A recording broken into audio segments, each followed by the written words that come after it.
સુરત દિવાળી અને છઠ પૂજાના તહેવારોને લઈને રેલવે સ્ટેશનો પર મુસાફરોનો ભારે ઘસારો જોવા મળી રહ્યો છે। પ્રતિ દિવસ અંદાજે 20 થી 25,000 મુસાફરો ઉત્તર ભારત તરફ પોતાના માદરે વતન જવા રવાના થઈ રહ્યા છે। મુસાફરો આ ભારે ઘસારાને પહોંચી વળવા માટે સ્થાનિક પોલીસ અને રેલવે વિભાગ દ્વારા ખાસ વ્યવસ્થા કરવામાં આવી છે। રેલવેમાં થતી ભીડ પર નિયંત્રણ રાખવા માટે ડ્રોન દ્વારા સર્વેલન્સ કરવામાં આવી રહ્યું છે। શહેર પોલીસ અને રેલવે સ્ટેશન પોલીસ દ્વારા સંયુક્ત સંકલન અને બંદોબસ્ત ગોઠવવામાં આવ્યો છે।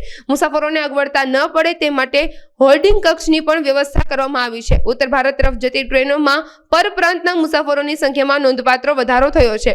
રેલવે સ્ટેશન પર સંપૂર્ણ વ્યવસ્થા જાળવવામાં આવી રહી છે અને ટ્રેનમાં તમામ મુસાફરોને કતારબદ્ધ રીતે બેસાડીને વતન રવાના કરવામાં આવી રહ્યા છે। મુસાફરોના ઘસારાને ધ્યાનમાં રાખીને રેલવે વિભાગ દ્વારા એક્સ્ટ્રા ટ્રેનોની સુવિધા પણ ઉપલબ્ધ કરવાઈ છે। ઉધના રેલવે સ્ટેશન પર પણ મુસાફરોની લાંબી કતારો જોવા મળી રહી હતી।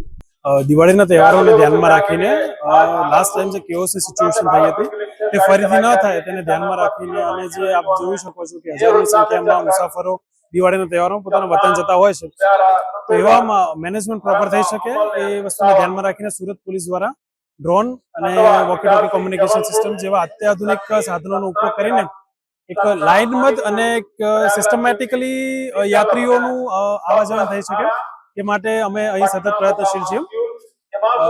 સૌપ્રથમ તો યાત્રીઓને લાઇનબદ્ધ અહીં બેસાડવામાં આવે છે અને ત્યારબાદ ટ્રેન આવે તે પ્રમાણે એ લોકોને અંદર એન્ટ્રી આપવામાં આવે છે જેથી કોઈ કેઓસી સિચ્યુએશન ન થાય। ડ્રોનથી સર્વેલન્સ ચાલુ છે કે જેના કારણે કોઈ પણ પ્રકારની સિચ્યુએશન બને છે તો અમે તાત્કાલિક પહોંચી શકીએ અને એક બાજ નજર રાખી શકાય। હજારોની સંખ્યામાં આવી રહ્યા છે, આપ જોઈ પણ શકો છો।